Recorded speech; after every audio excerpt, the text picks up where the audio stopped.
Bonjour à tous, on se retrouve aujourd'hui pour une nouvelle vidéo et j'ai décidé de vous présenter le plus grand musée du monde, un musée invisible. Alors non, ce musée n'est pas une exposition de tous les spectres momifiés, mais le recensement de toutes les œuvres volées, et il y en a vraiment, mais vraiment beaucoup.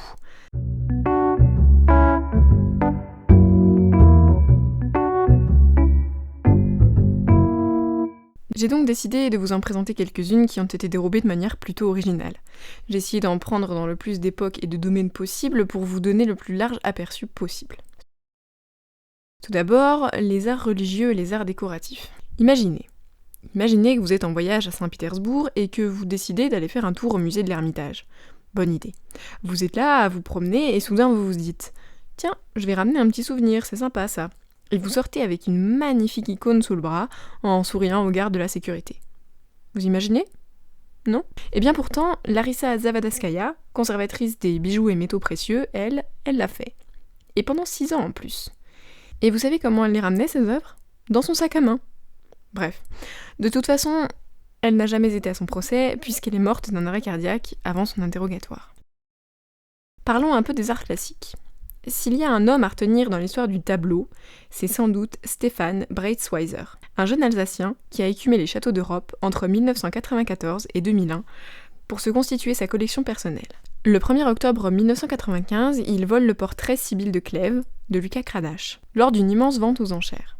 En sortant du château, il montre le cadeau qu'il s'est offert à sa mère, qui le dispute grassement si l'on en croit ses dires, mais qui ne rendit pas le tableau pour autant. Après tout, c'est fait, c'est fait. Sa mère, femme respectable mais visiblement beaucoup moins passionnée d'art que lui, décide, lors de l'arrestation de son fils adoré, de jeter tout le butin de celui-ci dans un canal. Mais aucun tableau ne sera retrouvé, puisqu'il avouera plus tard les avoir détruits.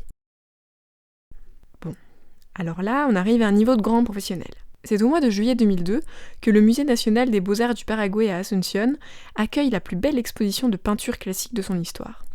Et c'est aussi à cette époque que des petits malins ont dérobé de ce même musée un autoportrait de Tintoret, un paysage du Courbet, une tête de femme d'Adolphe Pio, un Saint-Jérôme d'un anonyme italien et une Vierge à l'enfant de Bartolomé Estabón Murillo. Comment ont-ils fait, me direz-vous, piqués par la curiosité avec une légère pointe d'impatience dans la voix ? Eh bien, ils ont loué une galerie, à côté du musée, et creusé un tunnel de 25 mètres de long à 3 mètres de profondeur. Balèze, non ? Allons faire un petit tour du côté des impressionnistes et des pré-impressionnistes.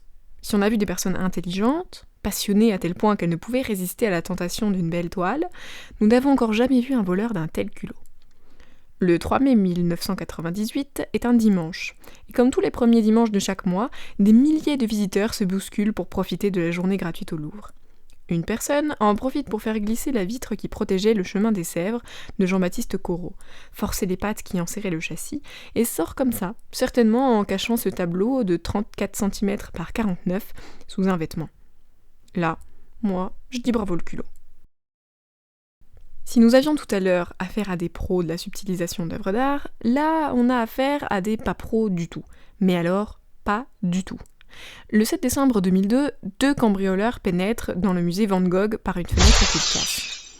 Ils s'emparent de 2 toiles, vues de la mer à Scheveningen et sorties de l'église de Nuenen. Mais là où ils ne sont pas pros du tout, c'est qu'en s'enfuyant, ils ont laissé l'échelle, le chiffon, la corde et 2 chapeaux. Leur ADN les a trahis. Les tableaux, quant à eux, n'ont pas été retrouvés lors de leur arrestation. Un peu de peinture moderne et contemporaine. Odalisque à la culotte rouge de Henri Matisse fut pendant 20 ans la fierté du musée d'art contemporain Sofia Imbert de Caracas. Mais en 2003, une terrible annonce tombe. La toile était un faux depuis au moins 2 ans.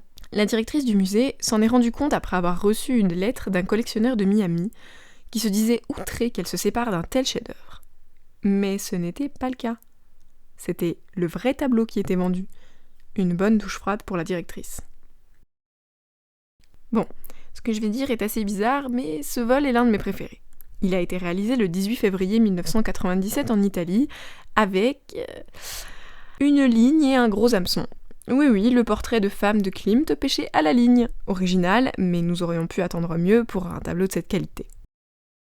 Je vous ai beaucoup parlé de toile, je vais maintenant aborder la sculpture. Et là, attention, le grand prix du jury est attribué à Musée Reina Sofia de Madrid pour avoir égaré une sculpture de 38 tonnes. Oui, oui, vous avez bien compris, 38 tonnes. L'œuvre de Richard Serra avait en effet été confiée à une entreprise spécialisée dans le stockage à la suite d'une exposition. Le musée grandit pour devenir ce qu'il est aujourd'hui, et la conservatrice décide donc de mettre cette sculpture dans son exposition temporaire.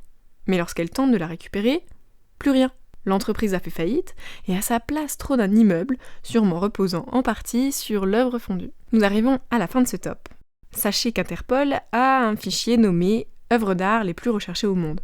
On peut y avoir accès en demandant une autorisation sur leur site, donc si vous voulez partir à la chasse aux œuvres volées telles Indiana Jones, faites-vous plaisir. Avant de vous quitter, j'aimerais revenir un peu sur le contexte de vol d'œuvres d'art. Contrairement à ce que l'on pourrait croire, le vol d'œuvres d'art n'est pas contemporain, il a toujours existé. L'homme moderne n'est pas le seul à avoir été attiré par les trésors égyptiens. En effet, il y a de ça 3000 ans, en Égypte, d'honnêtes et respectables citoyens suivaient de loin les cortèges funéraires de riches personnages. Et une fois la population éloignée, ils revenaient tranquillement récupérer les objets, trésors et bijoux qui accompagnaient la dépouille. Plutôt sympa, non ? Cela dit, ne pointons pas trop vite du doigt les pilleurs de tombes égyptiens, car sous la Rome antique, les riches et puissants citoyens se servaient carrément dans les biens publics pour agrandir et étoffer leurs propres collections privées. Oui, sans gêne les gars. Le réquisitoire de Cicéron contre Vérès tient d'ailleurs lieu de preuve dans ce domaine. Vérès était un riche magistrat romain qui, comme un certain nombre de ses confrères, volait allègrement les œuvres d'art dans les temples et chez les particuliers siciliens. Il aurait sûrement pu faire ça de manière tranquille si Cicéron n'avait pas mis son nez dans ses affaires. Cicéron est un questeur, en gros le gardien des finances publiques, et il kiffe pas trop que des gens comme Vérès viennent pourrir ses livres de comptes.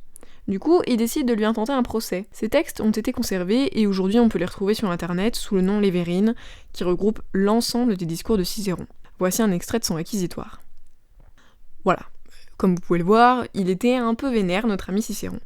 Cela dit, personnellement, je le comprends. Bref, tout ça pour bien vous montrer que, de tout temps, le vol d'œuvres d'art est très courant.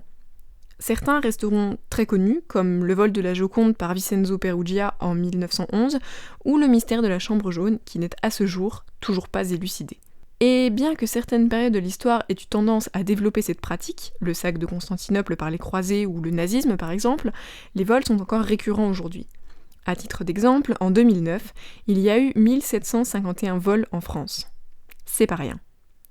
Tous ces vols sont aujourd'hui extrêmement douloureux pour les collectionneurs et les restaurateurs, mais ils ont l'avantage de mettre en avant les œuvres dérobées et donc le lieu où ils étaient exposés.